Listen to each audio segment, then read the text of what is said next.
Blog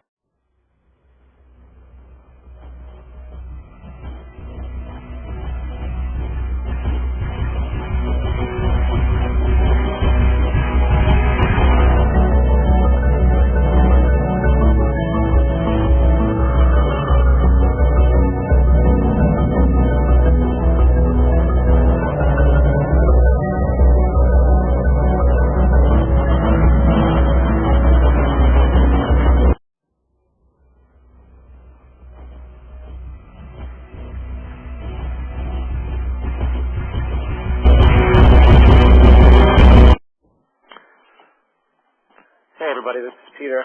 I wanted to test all of this out. Hopefully you guys are hearing me okay. We've got an hour and a half on this particular schedule, and I wanted to answer lots of questions that you guys have. There's about 50 of them that I have, and I also want to cover some general points as far as additions to the website and stuff like that. I'm not quite sure how frequent we're going to do this type of show. Hopefully we can do it fairly frequently, at least once every 2 weeks. That's my plan. And if we get more people listening, then we can do it more frequently. It also depends on how much is actually going on.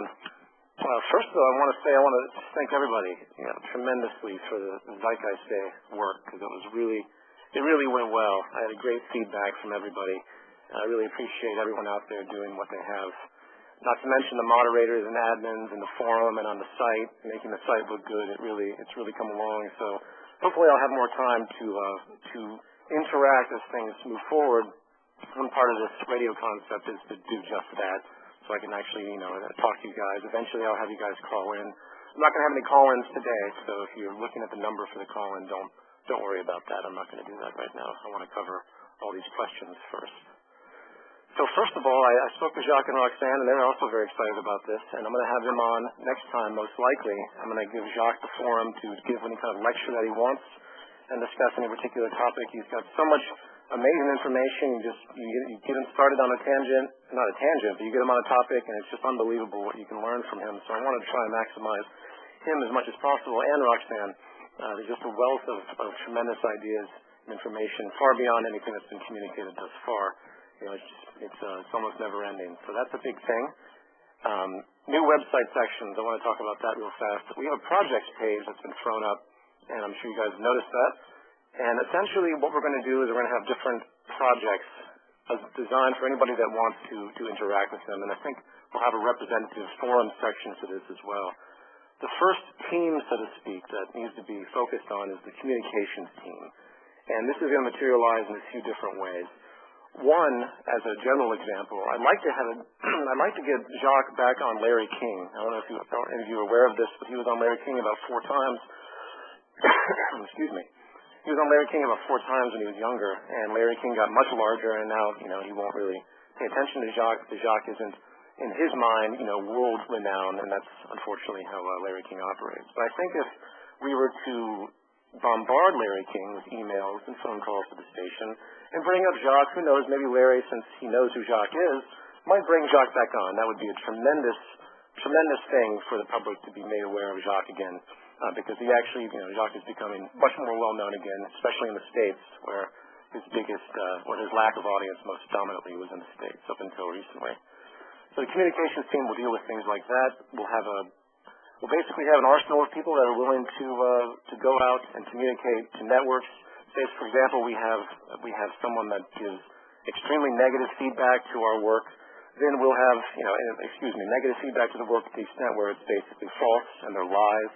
Well, then we have a communications team to demand a retraction. So thousands of us go and we contact these individuals. We work as a team in order to communicate these points and to make sure things are not misrepresented, and of course to advocate everything and get this information to the mainstream as best we can. So that's one team.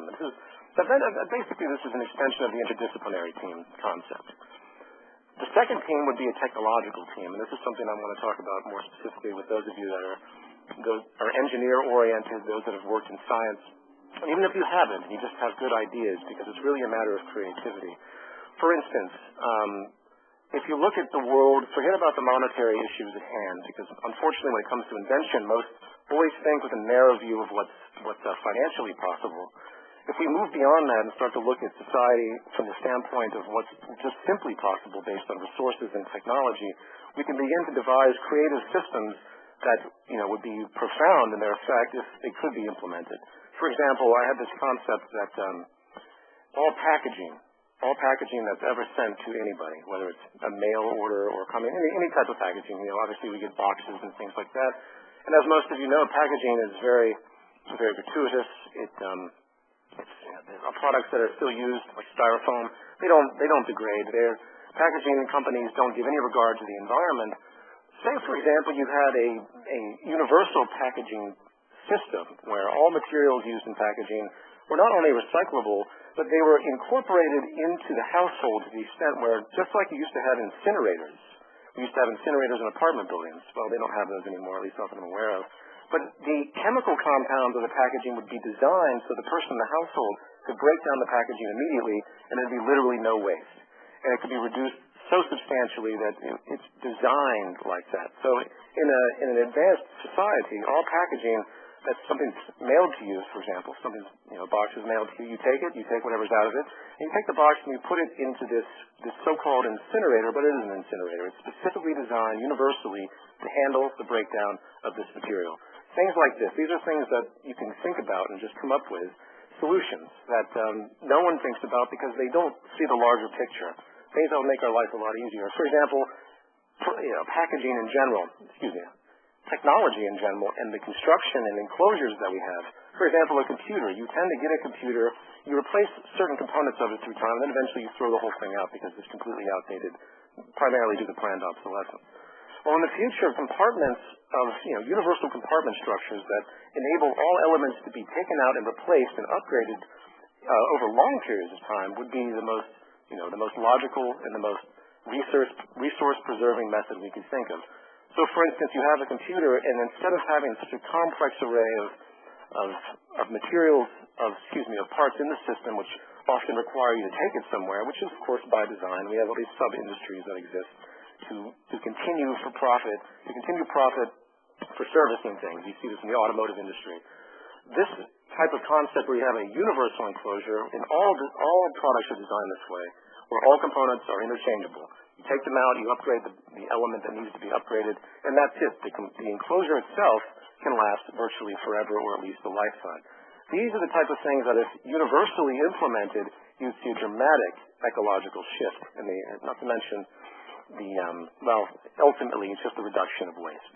And things like this, universal enclosures, waste reduction in homes. There's so many creative things that we can think of, and I want everyone out there to start thinking of these things without regard to money. Just think about what the possibilities are. If you're an engineer and if you're mechanically minded, that's great. Even if you're not, just use your mind. For example, people ask me, well, how can we have delivery systems in a resource-based economy when we need mailmen and things like this? Well, that's not necessarily the case. If you go to a bank, they have these pressure systems. I'm sure you've seen it. They've been around for years.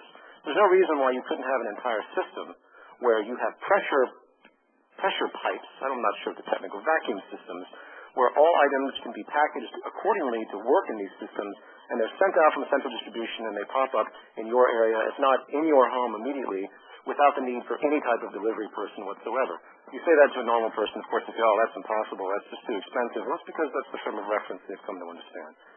So, that's another attribute of this projects section that we're going to start developing.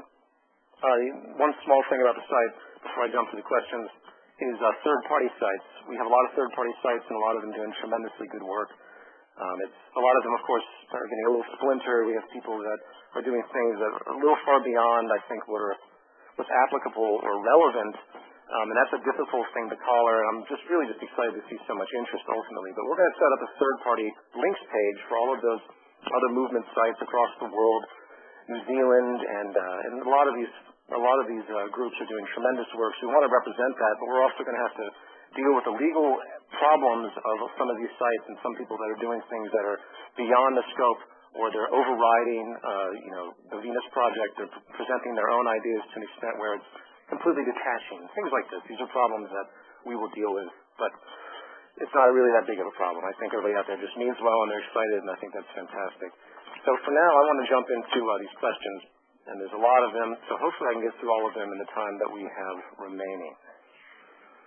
So basically, I'm going to just go straight through them. Question 1, why didn't the government try to censor the site or the movie? That's an interesting question. Well, basically, the media does a certain degree of censorship at the very onset of the release of certain things like this. But once it's in the public domain, so to speak, once it's out there on the internet, which you really can't stop anything. It's like a swimming pool out there. They can't do anything. And rather, they don't want to create martyrs. So the media can only do so much, and then they just go to character assassination and things like this. In fact, I brought this up to John Perkins. I asked him how he was able to get away with writing these books that are extremely revealing toward the corporatocracy. And he said, well, once it's out there, they really just have to leave you alone. They can't, unless, there's other caveats to that, but unless, basically, they don't want to create martyrs. And that's basically it. Plus, they're extremely arrogant, and they really don't believe the public has any initiative or drive. And I happen to think that the people in power really look down upon society as a whole, and by their behavior, that should be pretty obvious. Question 2, when you talk about incentives, you don't quite elaborate on the issue. The thing is, there are people that the great inventor's case is not sufficient proof that we do things because we have an interest in them. Okay, let me rephrase that question. His point is on incentive and why will people do things just because they'll do them as opposed to getting monetary payment. The concept of incentive and monetary payment, it should be pretty obvious how conditioned that reaction is to most people. I think, first of all, in the activist guide, I do point out that there's a great amount of volunteerism that happens every year across the world. People do volunteer. In fact, if you ask yourself, I think it was Margaret Mead who said something to the effect that the greatest things that we value are things that we do for ourselves and for each other that don't require money.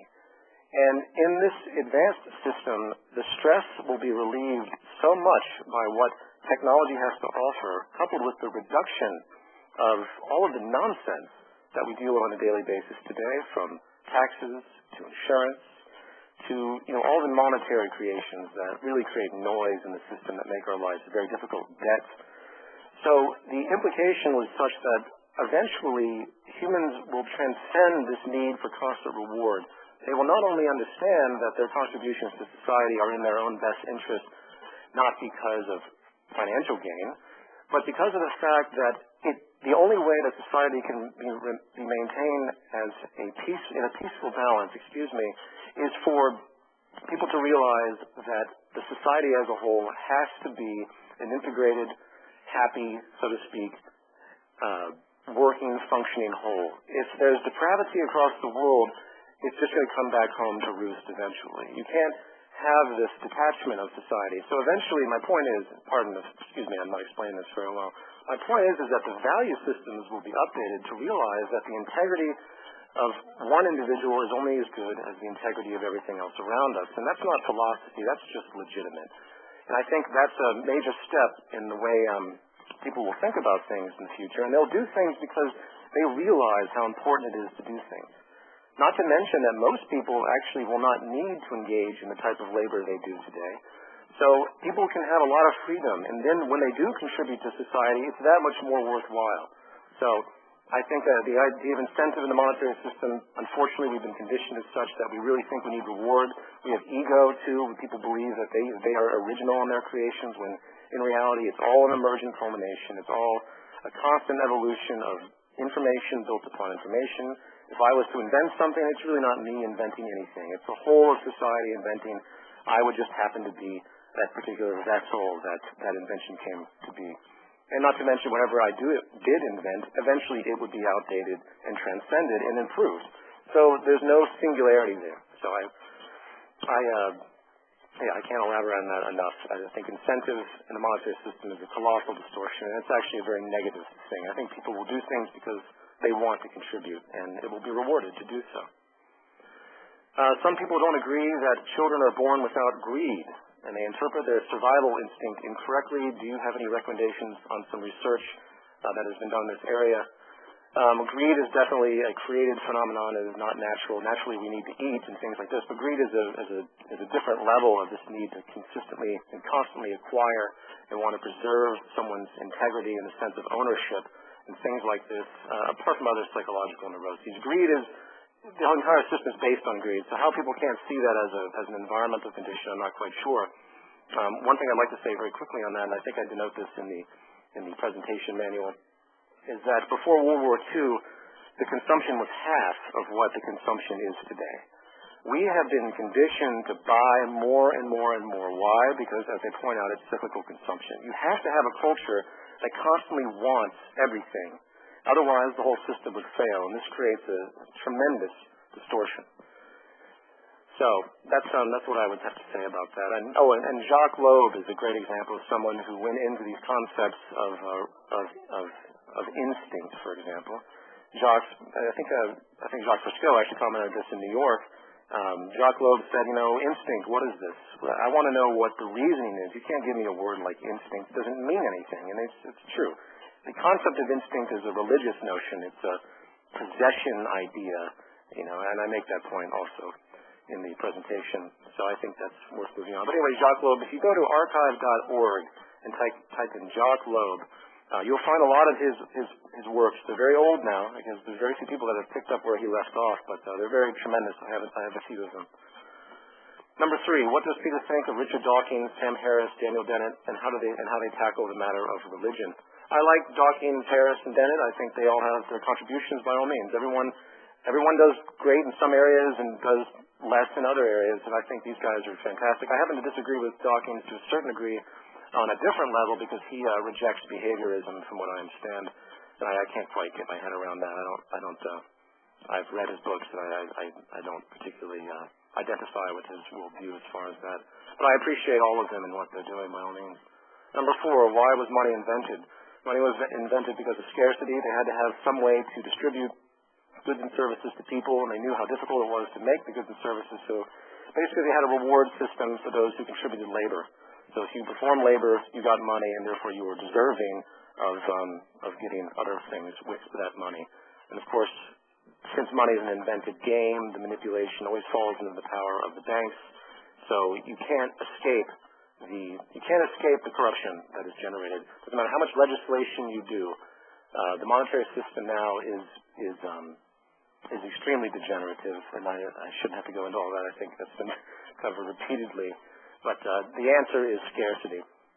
Number 5, does Peter think that at the root of a lot of problems and misunderstandings is a lack, does Peter think that at the root of a lot of problems and misunderstandings is a lack of critical thinking and innocent ignorance?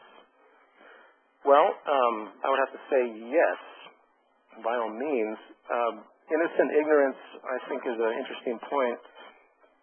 Even if you look at most people, like the KKK, if you were to talk to somebody from the KKK, and the despotic disposition, but if you were to sit down and talk to these guys, you'd probably find at some point that there's an element of innocence to all of them, because they've been taught their belief system. They've been taught to put up the walls that they do of racism and ideological, stubbornness. This has been generated. Critical thinking in that context, when you have someone that's that uninformed, critical thinking just goes in loops until they're more educated. So it's not as much critical thinking as it is critical observation. So until new information is brought and given to people, they really don't have any other tools. You can't think yourself out of a box with no new information. Everything is based on feedback from the environment. Number 6, what kind of education have you received? Years ago, I dropped out of art school because the cost was ridiculous. I'm basically self-taught. I've always been interested in religion and politics and things like this. I reject credentialism. I find that most people that are really aware of a particular topic tend to not be trained in the establishment. And I think Jacques actually is a classic example of that, who dropped out of school at about 14. It's a different way of processing. So I left school mainly because I realized it was basically higher education as a business, and going to school for art at the cost that I did, it was completely irrational, and I finally realized that. Number 7, what should be done, or what communities and efforts are already out there that should be supported to reduce people's tendency to be credulous or gullible. Obviously, education. And in our system today, education is completely backwards because society is maintained by ignorance. If you had everyone thinking for themselves to the extent where they constantly take in new information, they're constantly inquisitive in the sense of wanting to know more and more and more, society would undergo such rapid transformation that no government or corporate structure would be able to maintain themselves. So there's a deliberate dumbing down of society, and of course the imposition of belief systems that get you right at the birth point, right when you're brought into the system. Patriotism, nationalism, religion, classic control mechanisms to maintain the integrity of a particular worldview of the elite. So the elite has to impose value systems down. It's not really the elite. They perpetuate it because that's what they know as well, but it's a different tier of organization. The public, unfortunately, just doesn't have the awareness to understand what gullibility is in the system because they've been so indoctrinated. So that's an ongoing difficult point. But as far as efforts that are out there, people just need to be educated, and people need to understand the foundational elements of society to the highest degree. And from there, they need a foundation. Unfortunately, most of them don't have a solid foundation about life's processes and what's actually relevant. And the near empirical nature of discussing relevance isn't an opinion. There's so many things that we need in society that we have to have, and all of us share this common ground. And until people come to terms with that and we come together on that level, it's not a civilization. Number 8, what do I think of the movement supporting and connecting movements and communities and efforts already out there which promote the direction that this movement would support?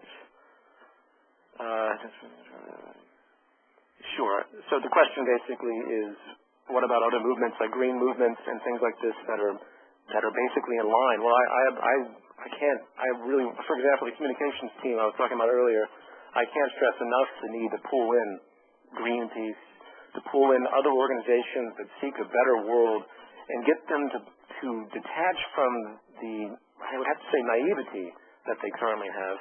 You never hear Greenpeace really talk about the monetary system, do you? They just talk about corrupt, profit-seeking corporations. That, until they realize the foundational corruption of the monetary system, I see these organizations as patchwork, and I think Jacques would agree as well. We have to get the foundation out there. We have to get people to understand what the monetary system is and what it's created in and of itself, not necessarily the just surface corruption that a lot of these organizations tend to talk about. And until they do that, until these organizations do that, I can only hope. I mean, they do great, but I can only hope that they eventually wake up to this reality. And yes, I would love to get all of them to come into this, because the Venus Project as a whole really is an umbrella for all the other green movements and all the other, pseudo-democratic and political movements that want freedom and liberty for all and equal abundance for all. I see the Venus Project as an umbrella, so any communication I get from these organizations, I definitely invite, and I try to pull them in as best I can. Unfortunately, they are also businesses, so they tend to have an establishment to support. So even if another more logical group comes along, they tend to recoil because they're still making their money because of their own establishment that they've created. That's another traumatic problem of the monetary system. Number 9. I have always heard you talk about how we only vote for people instead of issues. Do you think the national initiative would be a good transition for the Venus Project? Well, I would have to, unfortunately, say I need to look into what the national initiative is. I don't know what that is, unfortunately. I've been so caught up with things, but I will look into that after this is over. I can assume what it might be.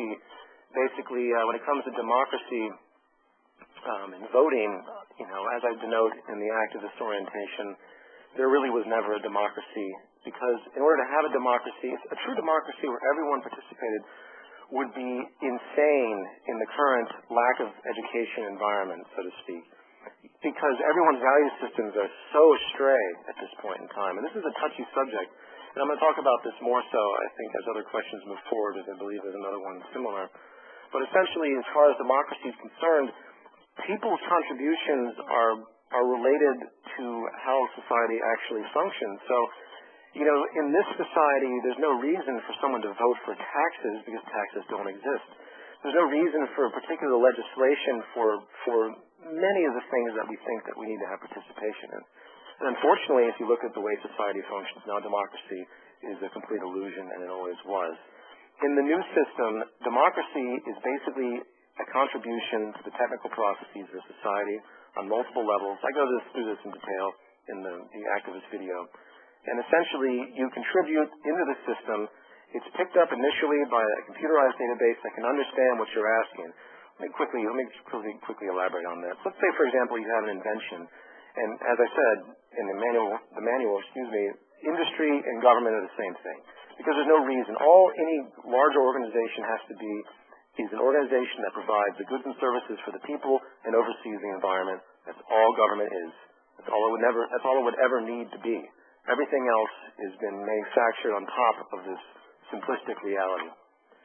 So if someone wants to contribute, they go and they contribute and propose to a system. So if you have something you want to invent, so you have an innovation for the airline industry, so to speak, an airline, a plane.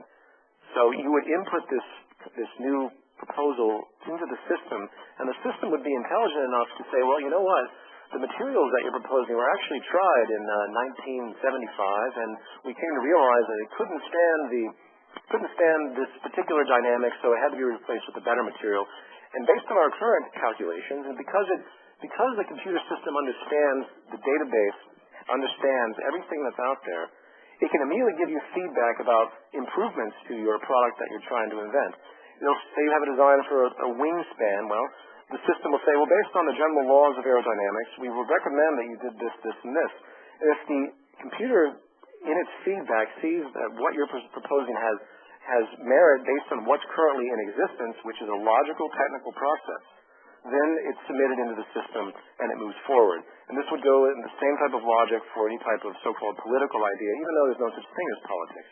Say, for example, you had an idea for a large underwater tunnel that went from one continent to another.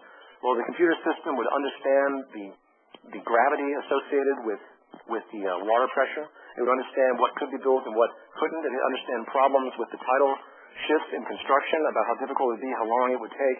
And maybe it would be rejected by the system because we didn't have, at that point in time, the technological ability to do it. This is the type of initial interaction and feedback that will exist in the future. And to think it's mystical or it's idealistic is untrue. These types of this type of technological feedback already exists, but on a smaller scale. We just want to make the focus to maximize it so our decision-makings can be delegated to machines at their initial stages. Our creativity is still in existence, but we are balancing it out with technology that I can understand physically what's relevant and technologically possible. So, that is what a true democracy would be. You don't just go and punch a card and vote people in. That's a joke, and it always was. In order for people to contribute to society, they have to understand how society works. So until they're educated enough to understand how technical processes work, they really can't contribute to society because they don't have the basis to do so in this system. It's not about voting for tax cuts, as I said before. There's no taxes. There's no money. And when you look back and you realize that the majority of people that things fight about in regards to legislation in democracy, it's all money related. So all of that's gone. So I hope that's relatively clear. That's a very long-winded topic, and if it's not clear, post a note on the forum or the new page I'm going to set up for the radio show, and I can elaborate more on this in time, but I want to try and get through the rest of these questions. Number 10, do you receive death threats? I have received death threats from the religious community in the past. Not very recently, but I still get a lot of aggressive emails that pretty much all talk, but I'm still worth being cautious. Do I have plans to participate on a more personal level with the forum and movement in the future? Obviously, this is what I'm doing right now. Number 12, have you analyzed possibilities to solve the participation in the Venus Project of very extreme religious societies, such as Islam? Yes, that's, of course, a big issue. We have to figure out a way to bridge the differences between peoples, and this is exactly what the communications team will also be a part of. We have to relate to the religious community that while we might have our differences, or while we might not agree, we still have the fundamental common ground.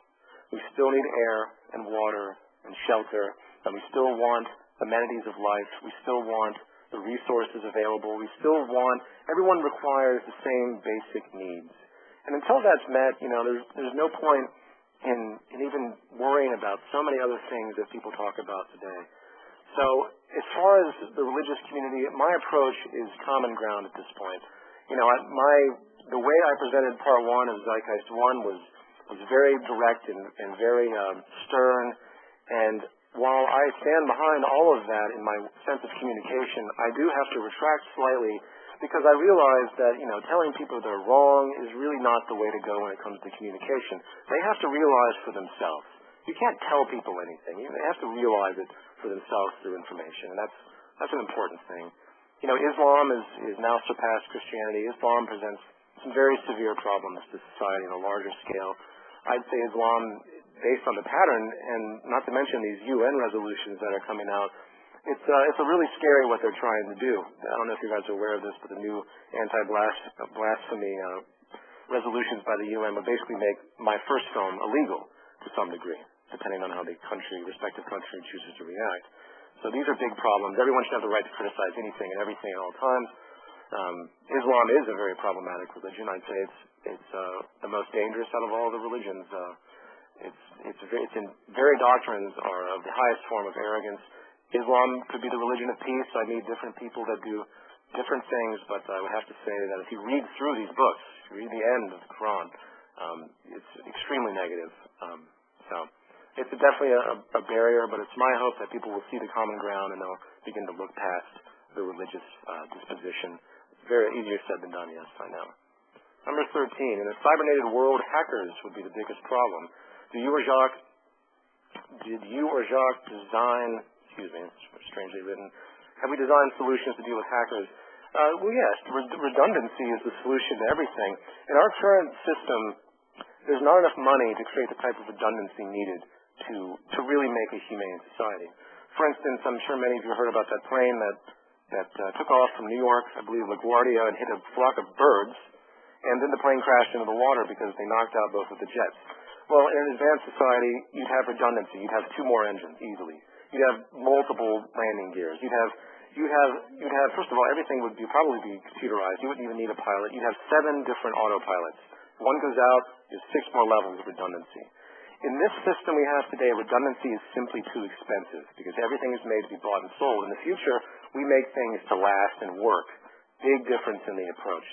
So I believe that, say, the 1-mile diameter circular city that Jacques talks about eventually will be able to be powered in its monitoring and in its general monitoring structure, probably by no more than a general server you'd find in an office.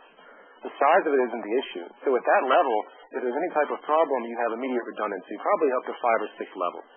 And there's no reason why we couldn't do that. If a hacker comes in, boom, you shift and you move on. I think hackers, for example, unless we're at a transition point, why would someone want to hack the system that feeds them?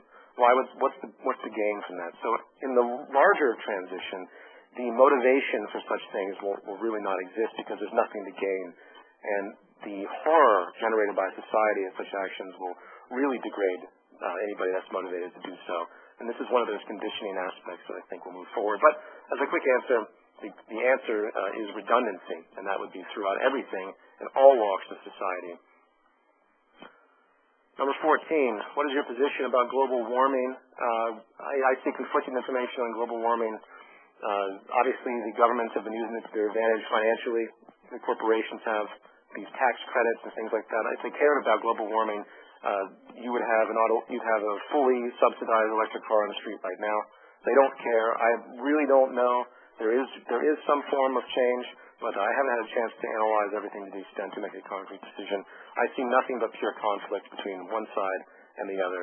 And ultimately, it could be a big issue, but there are many other very, very, very important issues at hand, such as the oceans running out of fish by about 2040, 2050. That's a very real reality that's been documented, along with the losing of topsoil, along with the removing of the bees. There's so many ecological problems to go with, and I'm going to be posting more information on that on the site as we move forward.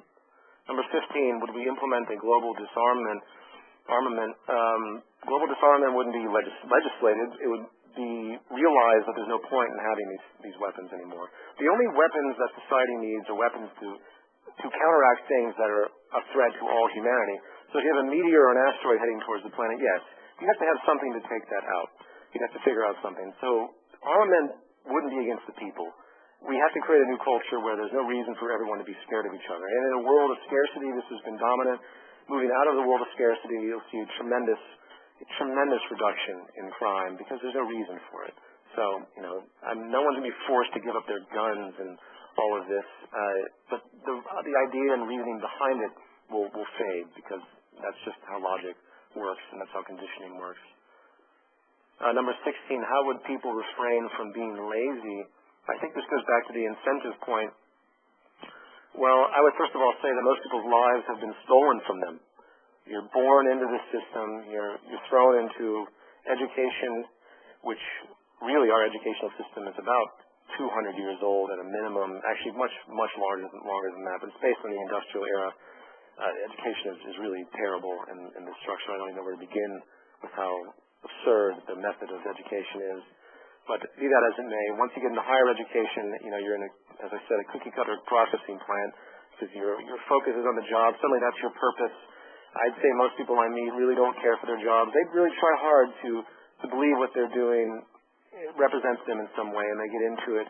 But I think they're lying to themselves to a large degree, and I really can't say I've met anyone that can say definitively that they just love their job, unless they come from an area that had a lot of money, which put them in the position that they wanted to be in. So my point is basically laziness is a rejection of all the stuff that we're forced to do because we have to in order to survive. I think the reason people sit around and watch television is not only because they've been conditioned to do so, it's because they have an emotional problem with the fact that they're a slave to the system. They're in debt, and I really think it's just a psychological rejection. That's what laziness is. I'm certainly not lazy. I know tons of people that hate their jobs, but they also have all these things that they love to do, and they're not lazy at all. Most people really aren't lazy. If you think of yourself and what you're interested in, you'll find that you're really not lazy as long as you're focused on things that you actually like. Okay. Number 17. Do you believe in peaceful coexistence with other democracies? If the answer is yes, do you think we need to have an army or a cybernetic army to protect our cities? Well, peaceful coexistence,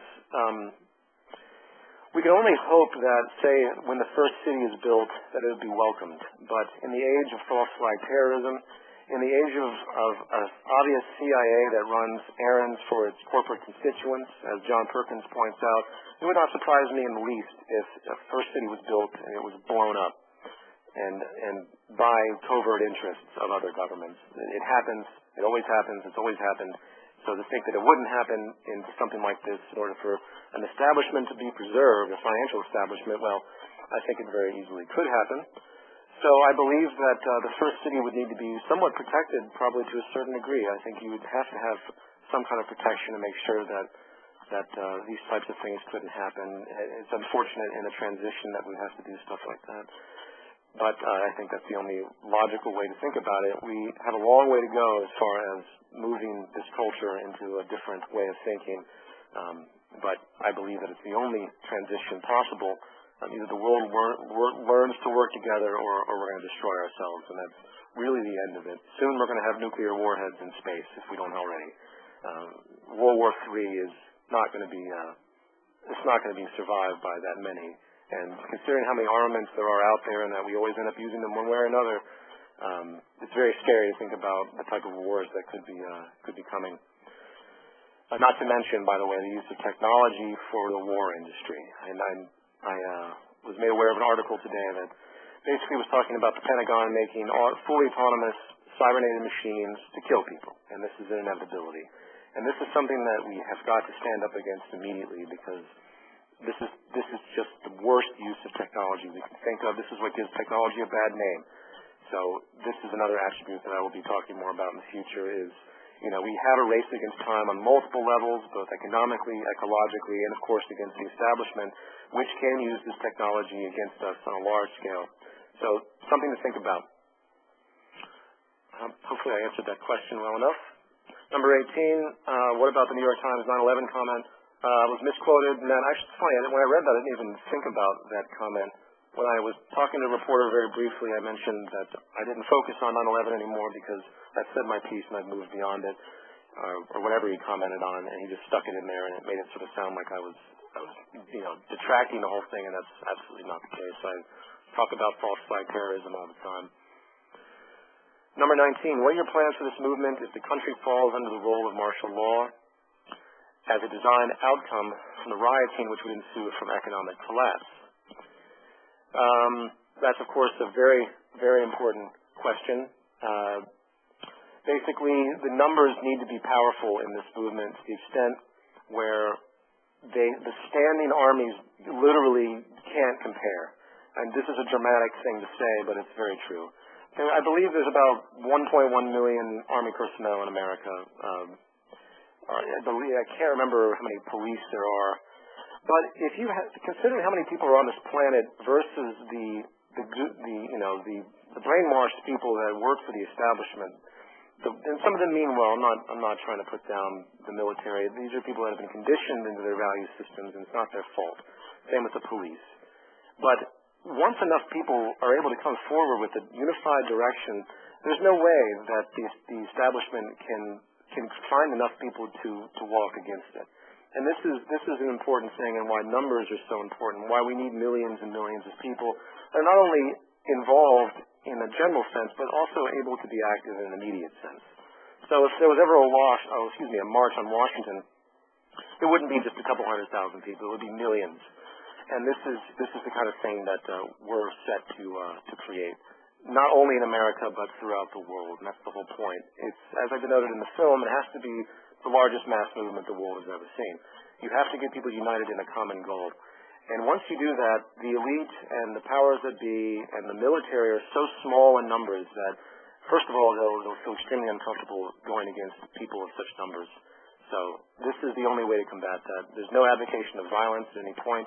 It's simply the old Martin Luther King notions, and Gandhi notions. The numbers are so vast that the establishment doesn't stand a chance. And that's really the observation that needs to be pointed out. I think it's going to be catalytic if we ever do have rioting and from this economic collapse. People just need to know where to go, and that's where all of this comes in. Unfortunately, no one has any idea where to go. They're listening to all of these other people talking about things that are just basically criminalizing the government and the constituents, and the AIG and all of this nonsense that really has no basis or relevance for people to be mad about.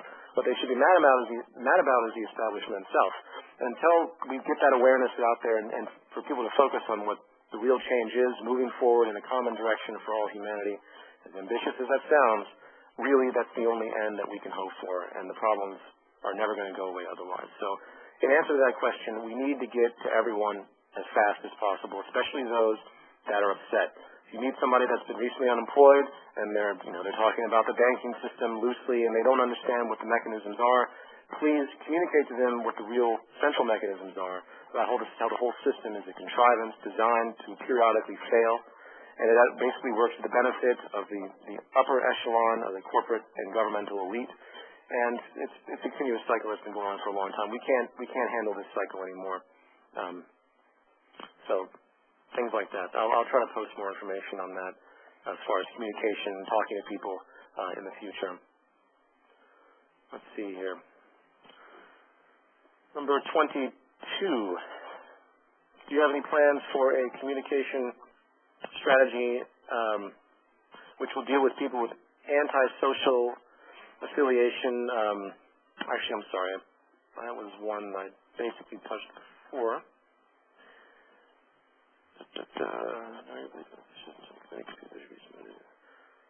Yes, okay. Do you believe that the decisions of the technical committee and the computers should be submitted to the approval of the people, or do you believe that they should be forced to accept those decisions even against their will? In other words, do you think that the Venus society must be a technocracy or a direct democracy? Well, the idea of a technocracy never materialized, so I'd throw that out. As far as a direct democracy, I addressed that before. There is no such thing as a direct democracy. Unless you're satisfied with what we have now, it's never going to get any better. And I don't consider what we have now a democracy whatsoever. as far as the technical decisions of the committee and the computers submitted to the approval of the people, well, the people are the ones that are submitting the points. And when we understand that life is understand the foundation of society is a technical process, if someone comes up with a better way to, say, create clean water and filtrate water, who's going to want to vote against something like that? If someone comes up with a better way for food production, who's going to want to vote against something like that? If someone designs this great automotive or transportation form of equipment, why would someone want to regress into something else that isn't as optimized as can be? The whole point of this is to optimize all of our resources and the general outlay of the environment and the government to the extent where, again, all that's relevant is the goods and services and the maintenance of the environment. That's all there is. So there's really very little subjectivity in this. If you want something, then you submit it, and it will be put into functionality as long as there are the resources to do it. And hopefully through time, it will get to a point where people can have custom things very easily through molds and all these advanced technologies that Jacques has talked about. Someone wants something very unique, well, they could design it and it could be created for them without the need for a factory that has to produce multiples or machines that have to be designed just to make something. There could be a certain degree of flexibility that will eventually emerge where you'll have so much more freedom of what you want because the restrictions of mass production and profit don't exist. So things like that. So would it be submitted, everything be submitted for the approval of the people? Yes and no. The subjectivity isn't there in the system. It's a very difficult thing, unfortunately, to talk about to people because they don't understand that there's such a thing as an optimization of everything. And there really is, and there's a train of thought that goes through the whole thing. And based on our current government now and all the nonsense and noise in the system, I can completely see how people have a difficult time with this. So it's not a democracy in the sense of what people traditionally consider. And I have a feeling I'm going to have to talk about that a lot more because of the confusions that brings up. Are you aware of the affiliation with Artivists.org and Petrobras, the oil company from Brazil? Yes, I am, of course. They were one of the sponsors for, I think, both times I had my films in there. And, what am I supposed to do about that? Artivist is funded by sponsorship. Do I like the type of fuel that Petrobras is advocating? No, and that's why I don't derail, but I move against biomass specifically in the film because it's not the most efficient. We have plenty of other energy resources besides oil and biomass to serve our needs. So, but anyway, I have no affiliation with Petrobras, and I'm certainly not going to tell Artivists what to do. I was just happy that they were going to show the film at all. So, number 27, the activist orientation wasn't oriented towards activism very much. Can we expect to see more concrete plans and instructions for actions in the future? Absolutely.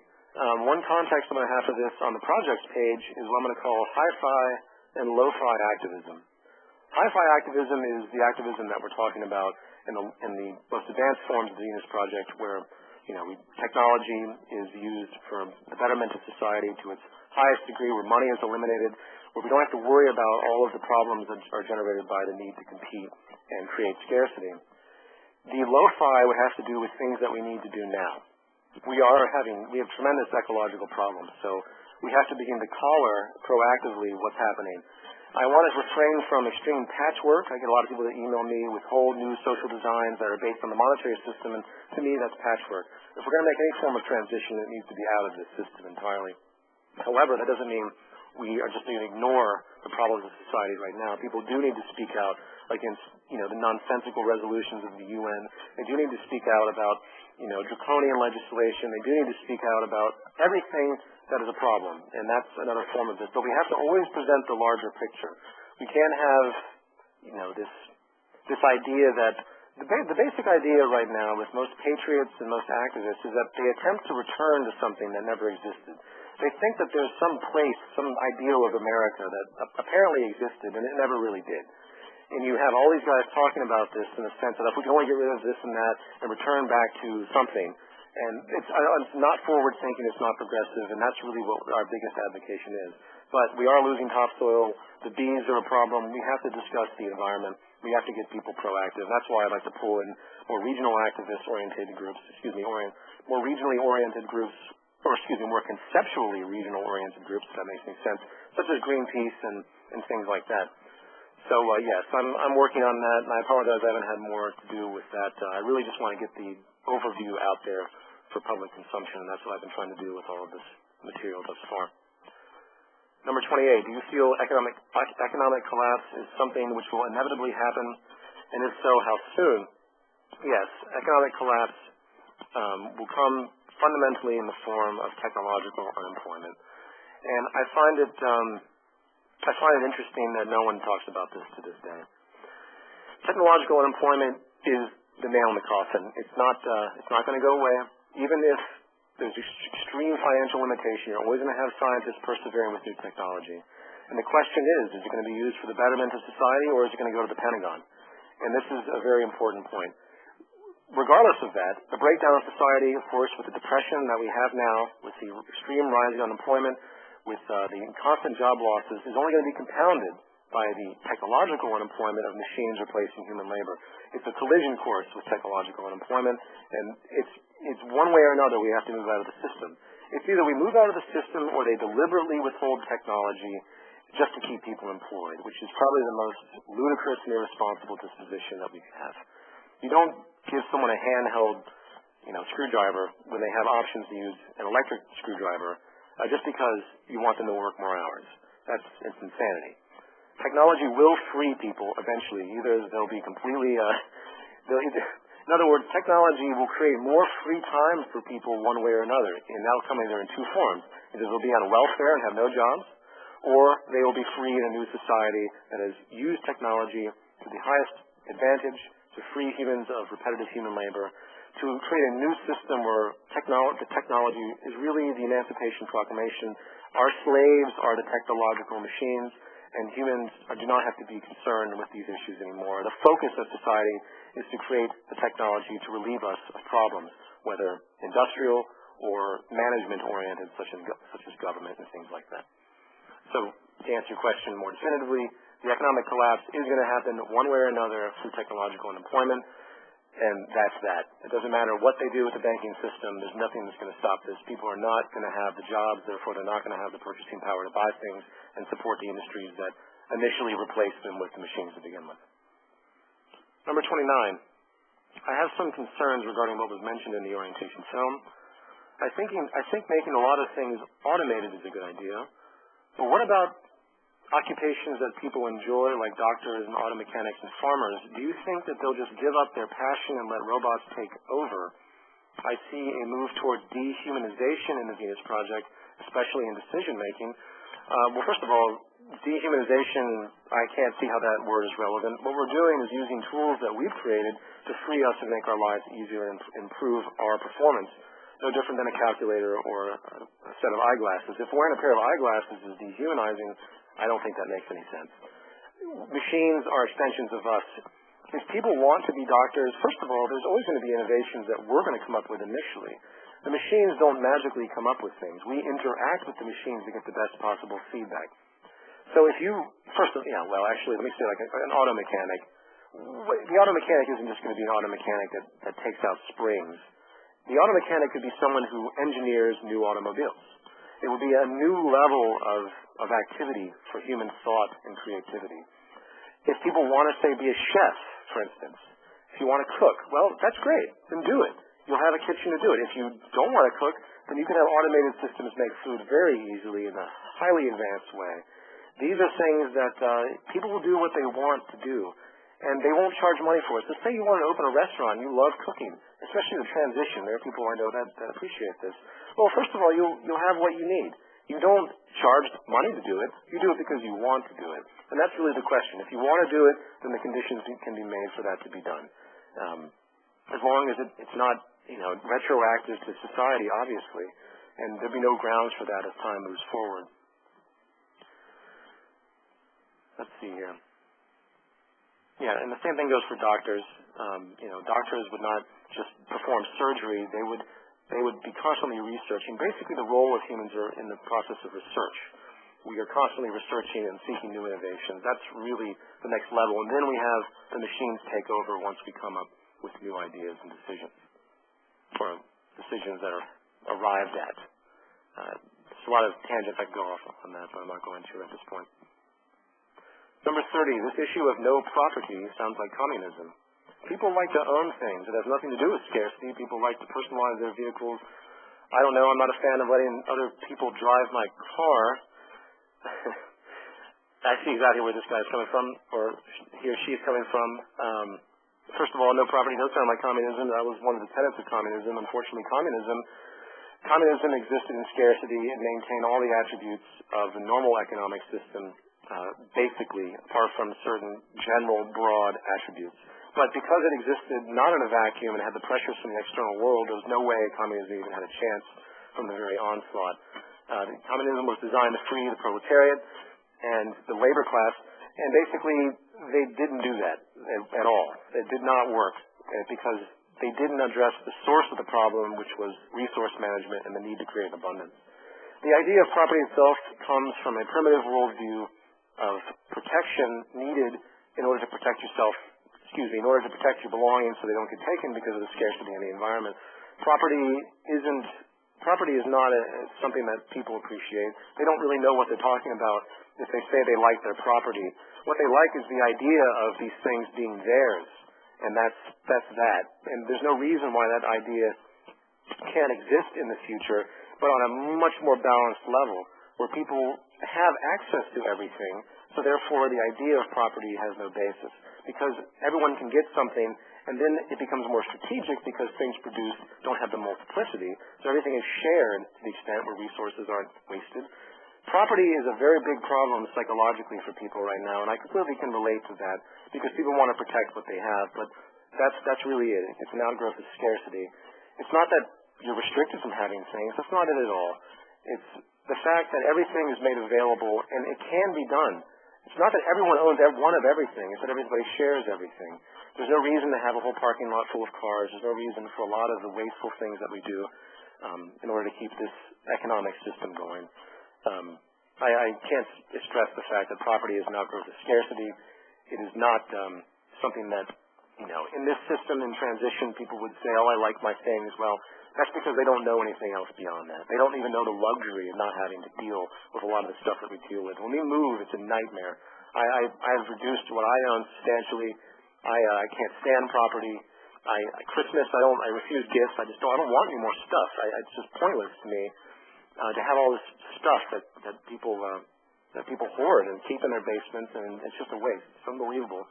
But that's something else that is due for a larger point, because the multiplicity of industry, because of the imposed conditioning that people have been given to want property as a form of identity, is extremely dangerous and poses so many problems on so many levels I don't even know where to begin. Number 31. They're quoting a comment I made on the forum regarding how I don't want to hear about, I'm not interested in ideas about the Illuminati, the New World Order, aliens, 2012, and the like. And they go on to say that this is turning into a clubhouse of banned topics and specific thinking, and it's not about truth, and to ignore certain aspects of the conspiracy that don't fit within my worldview makes me no different than Alex Jones.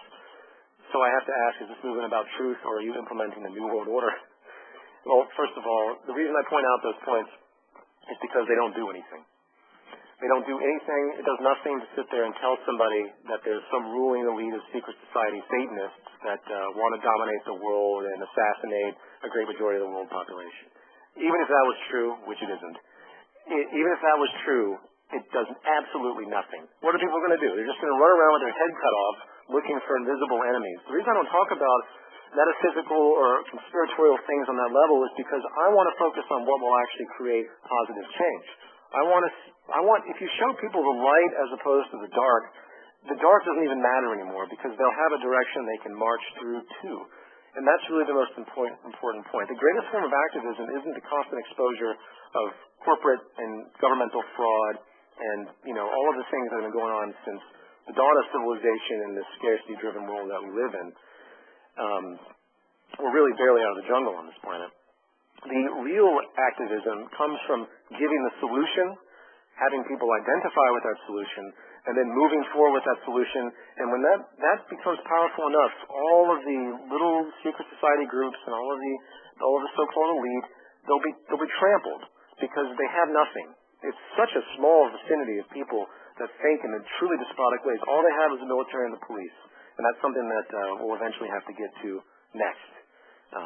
We have to have a complete awakening in the military and the police because basically this is it.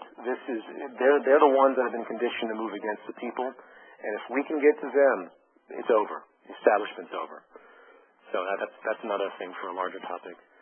As far as the other points, no, the reason I don't talk about aliens in 2012 is because there's no point in it. Prophecy and things like this, unless you can prove to me aliens have some relevance to the one person dying every second from starvation, I don't want to hear about it. I don't care. If there are aliens, I'll have them land. I'll be great to meet them. It's not of interest to me. 2012 prophecy, 2012 is a religious notion. I couldn't care less about that either. Go ahead and talk about it. We have a miscellaneous section now. If you want to talk about it, if you feel it's relevant, then work it out. Get feedback from your fellow man. That's great. But that's just not relevant. And as far as the rest of that question, I think I covered most of that. Number 32. I need to start a Peoria chapter of the Zeitgeist Movement. How do I? Where do I begin? Who do I talk to, etc. This is something I'm going to talk about in a new page I'm putting up about third-party sites and groups. And I'm going to try and get that up soon. And it's going to have general points in regards to what people can do in an activist sense. We do need chapters. It needs to get more unified. I know a friend of mine in Los Angeles has a chapter meeting once a week. I have thought about New York chapters that I could be involved in. But we really have to get a lot done before we can have everyone focused in a specific way, before those chapters are really effective. And we haven't quite gotten there. So I'm going to address that soon. But basically, if you build a website and send it to us, and you're active and keeping it there, and you're updating it, I mean, there's only so much we can do. I can't, for example, answer emails right now in Arabic. I can't do it. I don't have the people to do it. Eventually, I'm hoping to get people that speak bilingually in each language, and we can start to really address this on a global scale. It's just very difficult right now because of the lack of resources that we have. Next question.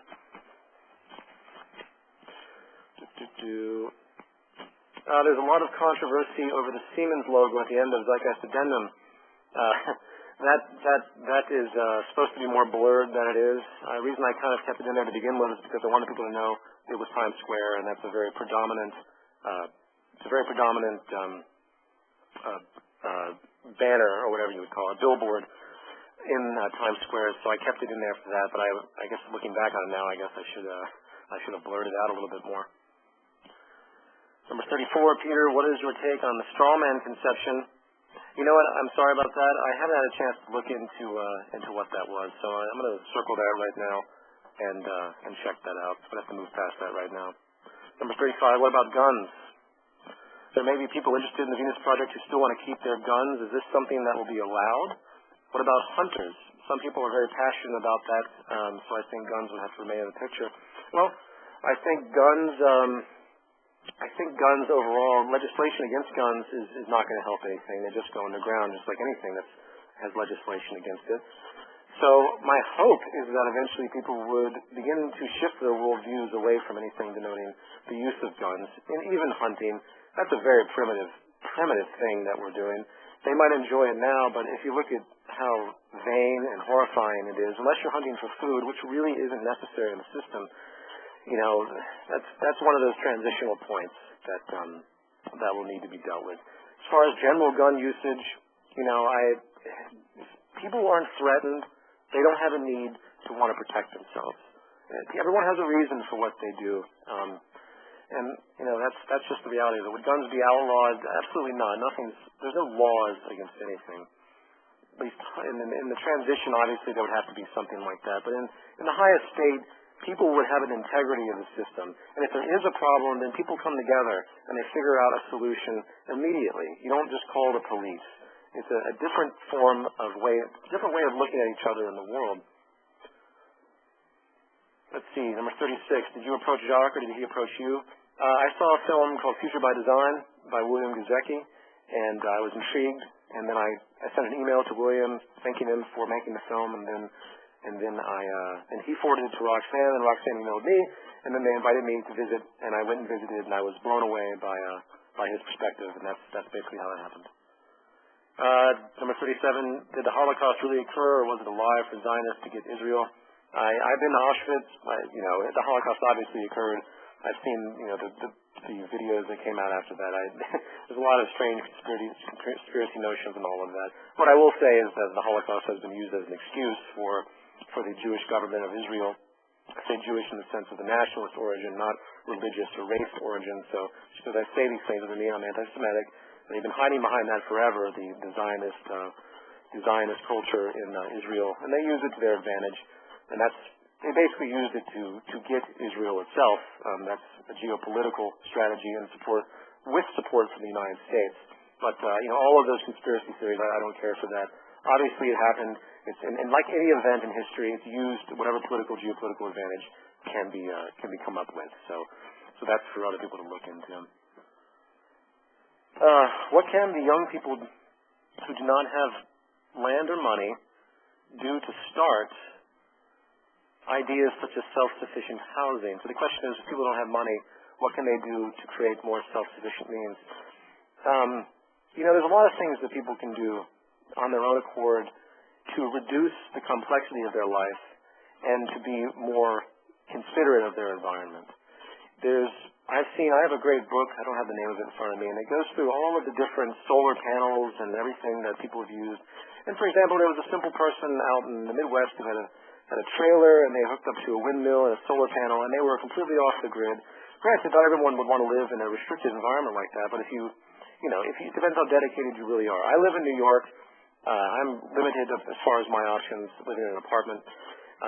I think that we can't, even though I advocate this kind of low-fi form of activism of becoming off the grid. If I lived out in the middle of nowhere, by all means, I would be off the grid. I don't like driving. That's one of the reasons I like living in the metropolitan areas. I don't like driving. I can't stand cars and the exhaust and everything. So I feel there are plenty of things that can be done by anyone as far as what you purchase, general activism. Don't buy anything from a sweatshop. But these are things that, unfortunately, don't have that much of a relevance to the larger problem at hand. If everyone got off the grid and they were able to do it, that would be powerful. But having just a few people do it doesn't create as much of a statement as need be. If you live in the Midwest and you don't have any money, well, you do what you can based on the budget that you have. This is a problem with the monetary system. It's self-perpetuating because of everyone's constant need to save money. For example, I got an email from somebody that commented on Walmart, and they said, we have to teach people not to shop at Walmart, and then, Walmart will stop its slavery practices and all of its horrible things it does in outsourcing and things like this and all of its wasteful practices. Well, that's all well and good, but there are plenty of people out there that really can't afford to buy from other places besides Walmart. And given their circumstance as severe as some of them are, especially now, they don't have the option. They don't have the luxury of picking and choosing. And this is another one of those attributes of the system that's very problematic. And it's something that should be thought about. So when I meet people that can't afford, say, to be ethical, so to speak, which is a common disposition, I understand where they're coming from. So all I can say is do what you can. Recycle, do everything that you normally would do. You live out in the middle of the Midwest, try to get off the grid as best you can. Reject all of the established orders as much as possible. Try not to shop at places like Walmart or any place that uses sweatshop slavery. And, we do the best we can. In this system, it's tough. I know.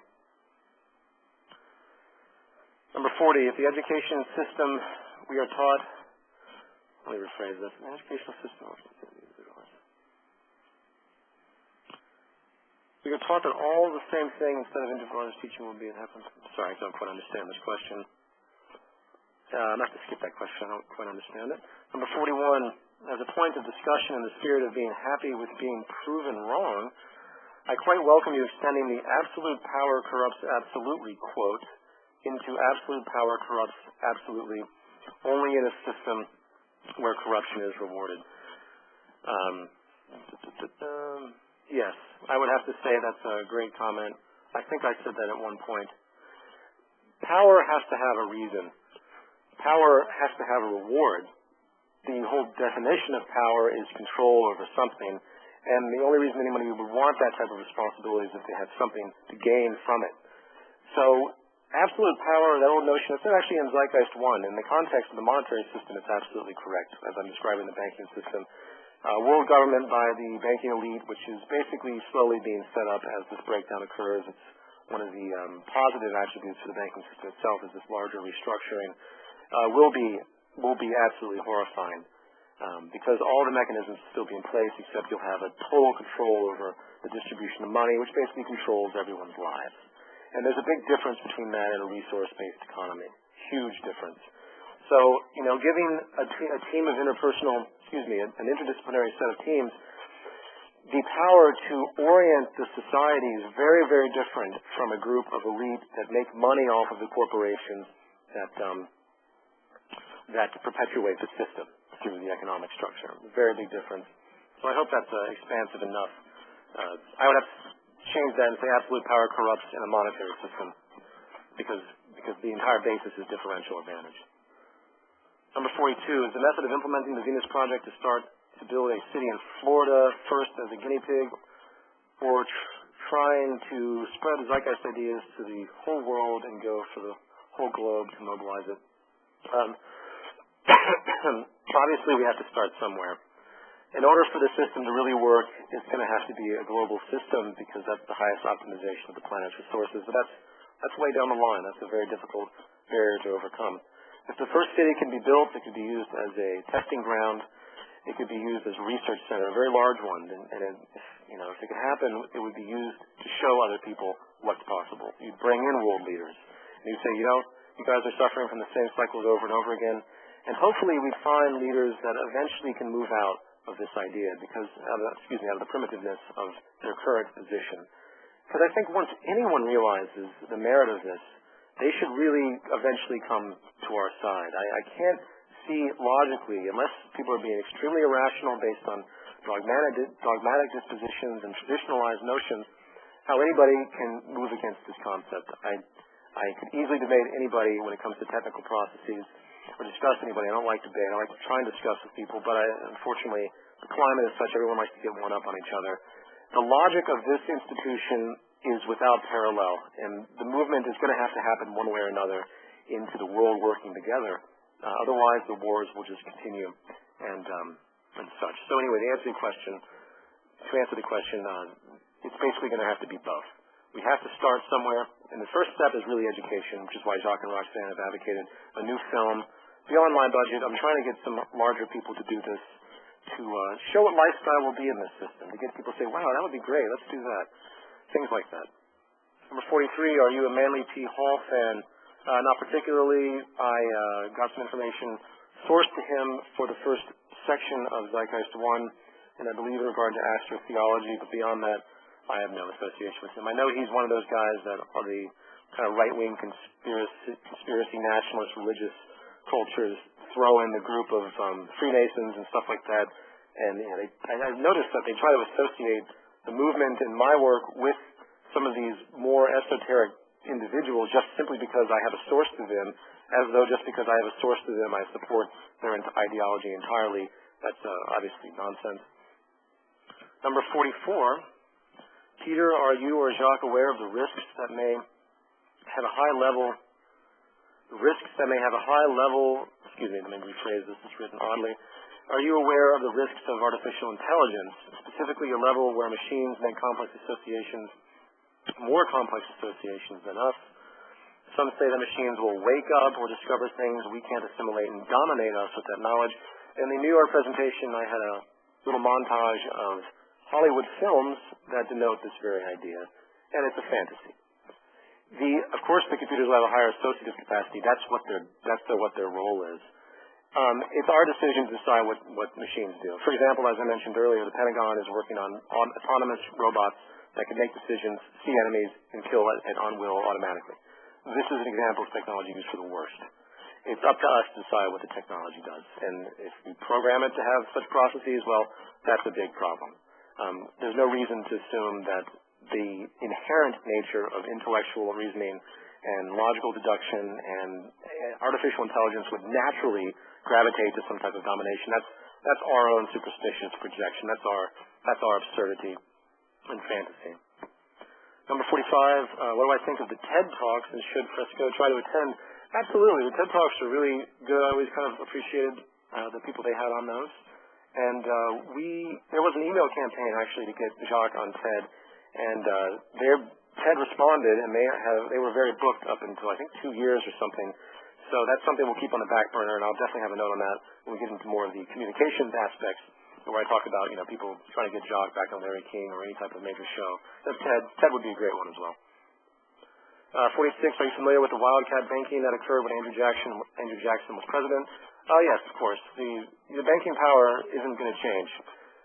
Whether they're centralized in the form of a central government or they're distributed regionally, the collusion and the tendency for collusion and under oligopoly and under surface monopoly, just like Morgan and the things that they did, as denoted in part 1 of Zeitgeist, these things are not going to stop. So there's always going to be problems. I think what Andrew Jackson did was tremendous and great. Did problems arise? Sure. But the poetry, what his statement was profound. Just because we say nationalize the Federal Reserve, that's not going to solve our problems. All that does is create a different mask. I mean, it's the same people that are oscillating between the Fed and the government. It's not this whole illusion the Fed controls the United States. It's not. It's a collusion. If it wasn't, they would have eradicated the Fed in 2 seconds because they have the power to do that. Congress can easily shut down the Fed in one stroke of a pen. Let's see. Number 48, do you think you will be back on the Alex Jones show?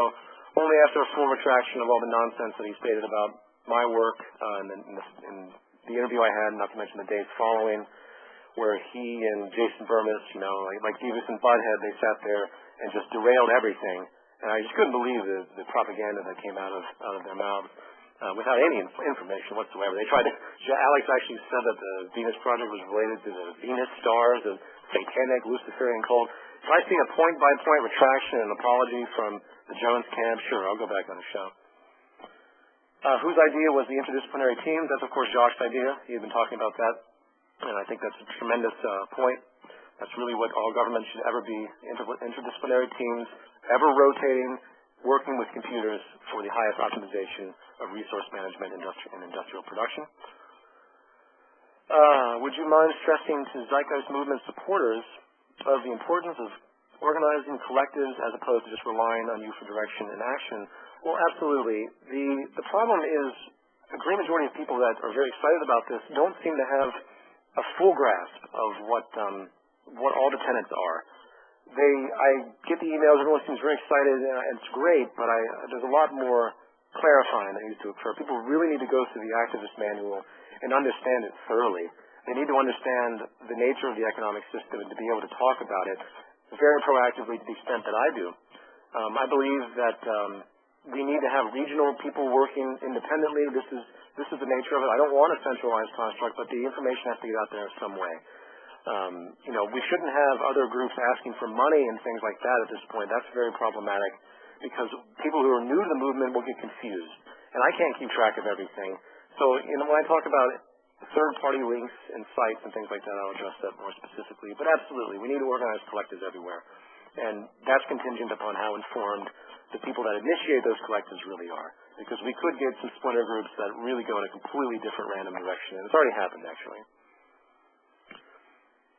Okay, number 51. Do you have any plans on the idea of constructing self-sustaining, environmentally friendly communities of resource-based economies? Oh, yes, of course. As noted a few times, the circular city, I think, is a great initial starting point. Even if it was small, we found a plot of land, and we create the network, we create everything, we create forms of the industry, completely self-sustaining, even on that simplistic level, just to show a completely self-sustaining environment where everything is monitored from a central computer. We regulate all agriculture. It's all done automatic to show the possibilities. Granted, in a monetary system, this could be very expensive, but we'll come to that road when we get there. But by all means, we definitely have to begin self-sustaining cities one way or another. The pattern is clear. The Industrial Revolution was only 200 years ago, and we have done an extreme number on our health, from our water supply to the food supplies to the degradation of the topsoil to all number of facets. Ecological crisis beyond anything. It's funny that no one in the mainstream talks about this stuff. I'm going to address that more specifically as the time moves forward. So, number 52. Can you comment on the many self-sustaining, green, environmentally friendly methods of building, such as earthships?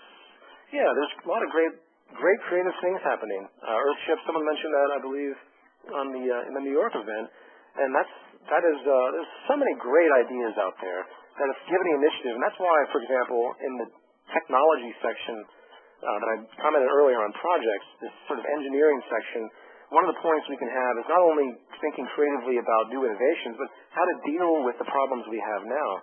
So earthships, I believe they use old tires, and that's tremendous. If we put our minds to it, as I denote in the manual, we can overcome any problem. It's just simply a matter of time and ingenuity.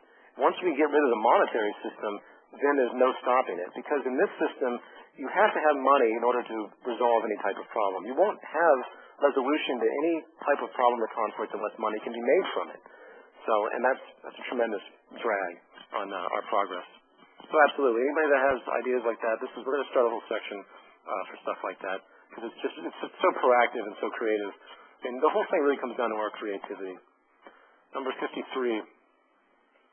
What sorts of things can we do to actively reject such things in terms of money, as it is what we are trying to move away from? Okay, as it is what we're trying to move away from. Do you think that there should be several days or even a countdown to a day in which we completely reject the use of money? That's a great poetic notion. I appreciate that idea for sure. I would have to say that poetry would be the fundamental element there. I find it difficult because of people's general need to survive, that we get too many people to take on that.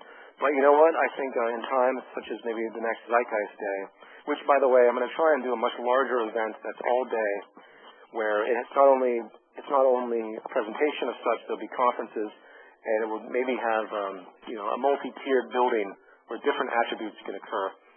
The 4-hour-long New York Zeitgeist Day really wasn't long enough, and I was really astounded at the interest, and it's too bad we couldn't let it go for 6 hours, because there were so many people with questions and great questions. So absolutely, maybe we can have something like that next Zeitgeist Day, where we openly reject the use of money, and maybe even sooner than that. That's a great poetic notion. I'll make a note on that. I like artistic things like that. And last question I have here: do you believe in a higher energy, even if you don't like religions? Are you actually supporting other groups or movements like Greenpeace or something? So that's basically two questions. So I believe in a higher energy. I guess I have to say I don't know what that means. It's sort of a metaphysical question. Is there a larger order? Well, of course there is. We're only a part of something larger, but there's nothing metaphysical about that. There's really no such thing as metaphysical. Everything is physical one way or another. Even if something like ESP was real, it's still physical. There's still a physical adaptation to it. So anything like that, it's weird how people sort of meld those together and they think that there's something beyond. Well, if there is something beyond, then it's still here. It just is only temporarily beyond, if that makes any sense. So, higher energy or anything like that, no, I don't see any evidence of anything other than this larger whole, this oneness that seems to stretch to infinity, at least based on general scientific reference now. Everything is completely interconnected, and the larger order would be sort of the collective consciousness of people coupled with the environment. And if people begin to think collectively in one direction, then there's really no stopping the progress of society. So I would kind of orient it like that. And I think I answered the other question, do I support other groups and movements like Greenpeace? Yes, of course. And I'd love to pull these people in and get them oriented on the extreme problems of the monetary system, get them to understand what they're doing is great, but they're not going to full length. And that's something that all of you can start talking about. I'm making a note now, actually, to discuss issues like that. We're going to have a whole roster of these green movements and activist organizations that advocate, what we're looking for, but they don't go far enough. They don't realize that the monetary system is a fundamental problem.